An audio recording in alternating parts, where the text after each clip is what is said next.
Hey everybody, how are you? It's Mary Bicknell, and I have another participant from Transition to Coaching, the Foundations course. And during these conversations, we've had a variety of people, and I think today you're going to have such major awareness of what your possibilities are. And so I'm going to allow this brilliant woman to introduce herself, and then we're going to talk a little bit about what are some of the takeaways, what are some of the benefits, and what are some of the ahas that you can have out of the Foundations course, but more importantly for you as a businesswoman. So go ahead, take it away. Well, my name is Julie Lamb, and I am a licensed clinical social worker. But more importantly, I'm a life coach, and I help women that feel stuck and feel like they have this idea that they have to be perfect. And I help them crush that belief and move forward in a way that's good for them. And create the life that they are entitled to live.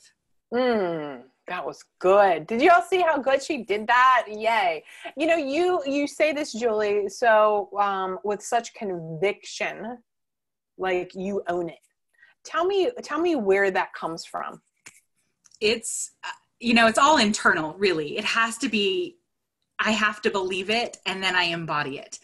And that's what this course did. This course 100% made me look at where I am, where I want to be, and then made me project to get there. And that was one of the best things that helped me. I'm amazing at what I do, but even I am just I was blown away because I realized that I got so caught up in my own mindset. I got caught up in my own program that I'm working through. It's I'm not good enough. I have to do this perfectly. And I got caught up in that. And then once I could say, no, Julie, you're good. This is good. Then I could move forward. So that was amazing for me. That's fantastic. I'm so glad. That's worth everything for me to hear you say that, all the, everything that goes behind the development of a course, because, that's what I want for you and for everyone and every woman, right? To be able to be in that ownership of knowing you rock. I mean, that's priceless. Do you think so? Absolutely. You're only, we like to think as women that we can do it all, and we can, but we often doubt that we can do it all. And that was, once you can own that, and even own that you have your own failings, it's amazing. It's so freeing. Yes. So you're a clinical social worker. So you have a private practice, and then you're building out your coaching. And what have you thought about that? Can I ask you, I, as a clinical social worker, I still carry my license as well. I do that really for my marketing to all of you, but when you thought about the idea of becoming a coach, did you have any hangups with that? Did you have any stereotypes with that? Because, for those of you who aren't familiar with the clinical license, you may have some other license, for us, it's 2 years postgraduate work before we can even sit for the exam. So we're talking 2,000 plus hours of practical experience, not to mention we're paying somebody to oversee that.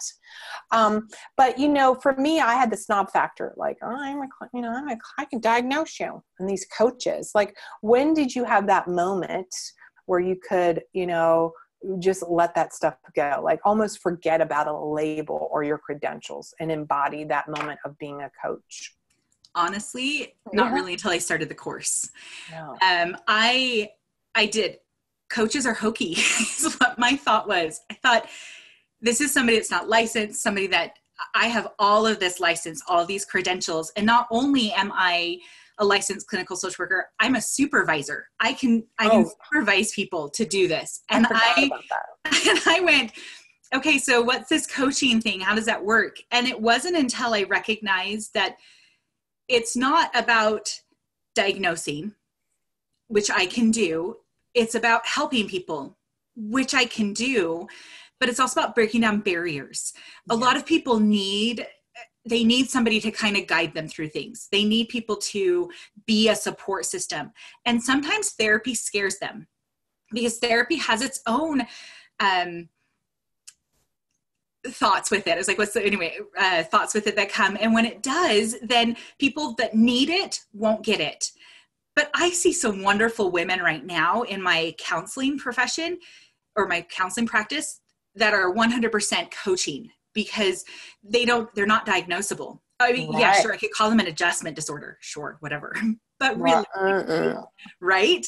But realistically, they just are stuck and they want to move forward and they just don't know how to do it.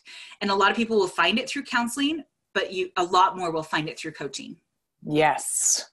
I mean, because I think coaching, you know, I've said before, and I've said this publicly elsewhere too, but, you know, I don't believe everybody needs therapy, but I do believe everyone who wants to accelerate their life or reach another level or increase whatever or hit a goal, they need a coach. I mean, like Olympians have coaches. Why is it that we think that, you know, like we can do it on our own? Like a coach, we can see things that you know, as a coach, we can see what that our clients can't say. Like, right? I mean, I have my own coach.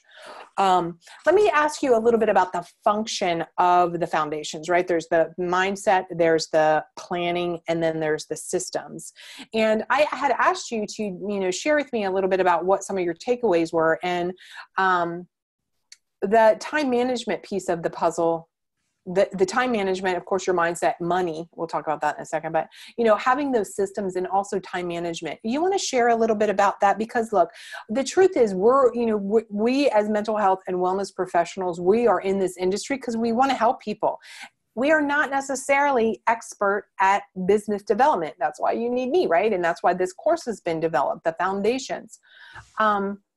And we all have all this worlds of knowledge, but, you know, we don't have all these other skills to put our business hat on. So learning the planning, learning the systems, time management, all of that, how has that helped you, like in your business or owning it or putting your hat on? Like, tell me more about that.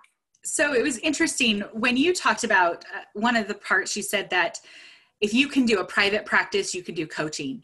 Right. And I don't know why that you said coaching would be easier. And I thought, what are you talking about? Private practice is hard to get started because you kind of have your mindset set that this is what a private practice looks like. And so when you first have to look at it and say what coaching is, you have to know what you stand for, what you believe, what you want to do. And as a practitioner, I thought, well, I did because I embodied the social work values. I embodied the therapist values. Right. But coaching is just taking it more personal. And then once I knew that, it was so interesting because I thought, you know, oh no, I know time and this, that, whatever, but it expanded it even more. And suddenly even my private practice is easier because I looked at it and I said, oh, Julie, you are wasting too much time in this aspect. And you know that. And so then I was like, I have to get more succinct here. I need to get more succinct here so that I can expand and add more. And it's like, first I had to know what I believed, then I had to know what to do to move forward. And then in addition, that system. And Mary had shared that goals is huge. You know, I set goals with clients all the time, but for me as a businesswoman to sit there and set goals daily, weekly, monthly, yearly, I sat down and I laid out my business plan. And I thought I had done that before, but now I just added and I said, this is where I want to be in 90 days. This is where I want to be in a year. And I thought I had outdone that all before, but I was limiting my own business. And I didn't even recognize how much I was limiting it until I got all of that kind of put together. So some of the tools that are found within, you know, and the step-by-step process within the foundation course that really helped you, like, you know, figure out the daily things, the weekly things, the yearly things, and like see it and see the real possibilities. Is that what you're saying? Yes, absolutely. I thought, oh, I know what I'm doing. And so when we first started with the mindset, I will be honest, I was like, Harry, I don't need this. I need the other stuff. I remember you saying that to me. You're like, when are we going to get to the real stuff? And I was like, girl. But then and I was getting my own way with that. I know. But once I put that back and I said, Julie, if I hired Mary for a reason, trust her. Yeah. And I did. And I was like, oh yeah, no, okay, that makes sense. Oh yeah, now I know why I have to do this. And if I tried to jump ahead, I was floundering. And that's what I was doing when I was trying to do a lot of this on my own, is I was floundering. And I was seeing clients, I was successful, it was good. But look at what I missed out on and how much more potential I could have had I had this all lined up first. Right. Thank you for saying that. And I didn't tell her to say that, but it's so true, is that, you know, we're all smart. We all got all these degrees, you know, there's like, we can figure that out. We can figure that out. And we're wasting the time that we're wasting is really lost. It's the cost of opportunity loss, right? We kind of say that in the business. It's like, what's the opportunity loss? So the longer we delay in trying to do it ourselves, instead of following a proven methodology for how to actually create this business plan and create this business, that's time, that's emotional energy wasted, frustration, and of course, money. The longer you delay in making money, the less money you're ultimately making, right? So for real. So what is your what's your really big, craziest, big goal that you want for yourself and your business? Do you have all day? No, I know, right? I love it. I really want to help people, but I want to do it on my time frame. Yeah. I don't want to feel tied to, right now my practice is in an office. I don't want to feel tied to a physical location. I want to be able to support my family so that we can travel, we can do things, that we can experience life. And I want my business to support that and also bring more enjoyment. I loved, though, something that you had said a while ago is they're only difficult clients when I believe they're difficult clients. And my business is only as good as I determine it's going to be. Yeah. And so my business is going to be fantastic. And because it's going to be fantastic, it will give me that freedom. And that's just to me, that's what I want. I just want to always feel like that. So. Yeah. Oh, I got chills because that's so true. Like this is the thing that I get, it's like, it's not always easy doing some of these things, but it's simple, right? It's the simplicity. This is what I really, and that's what I'm hearing that you're getting, right? There's tasks, there's things to do, but at the end of the day, it's really like embodying that, that you're a coach, embodying your values. Here's a system. This is what you bring to the table. And that you can do it on your terms. Like it doesn't have to be more complicated than that. So I love that. Share with me, if you will, and everyone, like what happened with your money mindset shifts, right?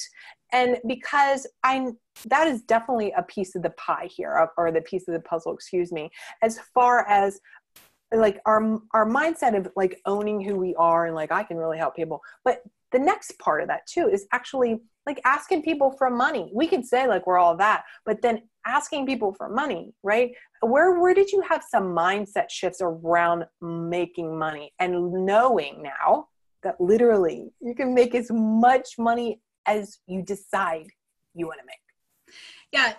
It's interesting when it comes to money.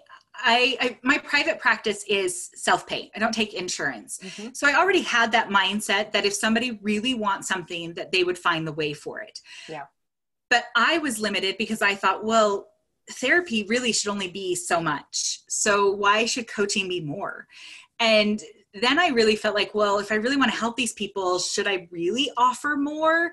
And then I actually had my own family that there were the Debbie doubters that were like, you know what, you're not going to get the ideal clients if you charge that. What are you talking about? And then the one was like, I guess I couldn't afford you. And I'm like, yeah, you really can't.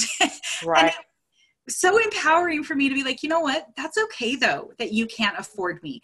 Because if you decided I was worth it, you would find it. Yes. I knew if this is what I wanted, I would find it. Yes. So true. And how freeing is that? Oh, I don't have a problem now asking people and saying, when people call and they say, okay, well, how much are you? I have no problem at all being like, you know what, let's talk about what you want first. Let's talk about what we're looking for. Then let's talk about what that looks like when you get there. Because then once they have that, they've essentially bought into what I'm talking about. And then I say, okay, so this is what you want. And so how much is that worth to you? Right. Oh, it's priceless. It's like once you approach it from that perspective, which is what you've taught us, you've talked about, then I have no problem being like, okay, so it's $1,500 for 90 days. Oh, okay. Well, we could do a payment plan. But first I said that. And I was like, well, you know what? I'm okay charging more, but you have to first start somewhere. And once I started somewhere, then it feels so much more natural to move forward in a different way. Totally. How did that feel for you? I know that, we're all like the helper people again, and, to learn the nuance of actually having a conversation, and I say we call it a sales conversation, right? But, some people are like, oh my God, sales. when you're trying to help people, but like, learning that skill of conveying the value of what you have to offer and illuminating that for your clients, like, was that a shift for you as far as being able to do that? You know what I mean? Is like, I guess ultimately I'm asking you, do you ever feel salesy? I don't, because you're only salesy when you're pushing your agenda. Yeah. And it's not, you know what, if they don't want me, that's fine. It really doesn't bother me. At first I had this hang up where it was like, oh no, I need these people because they need to support my business. And then I realized that's when I was salesy. That's when I was pushy. That's when I let my agenda get in the way. So the minute I could step back and say, oh, no, this is good, but I could take it or leave it if you didn't take it. Yes. Girl, oh my God. What a place to be. I get chills again, to not be in that like frenetic, desperate by myself. I mean, that's true freedom right there. That's true freedom. And people resonate with that. Right? They know you're authentic. Yes. Yes. What do you think about, and this will be the last question, unless there's other, and you tell me whatever you want to talk about too, but to me, part of the coaching business, it's to show up as my real Mary self, and you now are really showing up as Julie, right? It's different kind of in therapy. Like, how was that for you? Because, it's like most of us, we're not the like super crazy outgoing, like extrovert. And we want to talk to every single person in the world. Like, how has that been for you? That was hard because as you said, Mary, I'm an introvert and this was different. But you said something to me that just really made me reevaluate. And it was, you can be an introvert, but you can still be confident. And that's when I said, I'm not being confident in my beliefs and letting that hold me back. I was believing that I couldn't be successful as a mom and as an entrepreneurial person. And because of that, I let that hold me back. But when I changed my own perspective and said, Julie, you can be as successful as you want to be, it opened doors and it became amazing. And it suddenly is like, I wanted to tell everybody. I tell everybody all the time, I'm a life coach. I find it so freeing, and I love to hear their responses. And I know this is a self-care kind of idea for me, is that I know that sometimes I get too much people and I need to revert. And I schedule that for me. I schedule my revert time because that's okay. It's a spectrum of care. It's a spectrum of who we are. And to be in my business, I can be confident and I will show up confident. And that's the best thing to do to move it forward. Well, I know everybody can feel it. Like, I can feel it. And, just your growth through this process has been just a wonderful journey that I've been able to be a part of. And I appreciate that.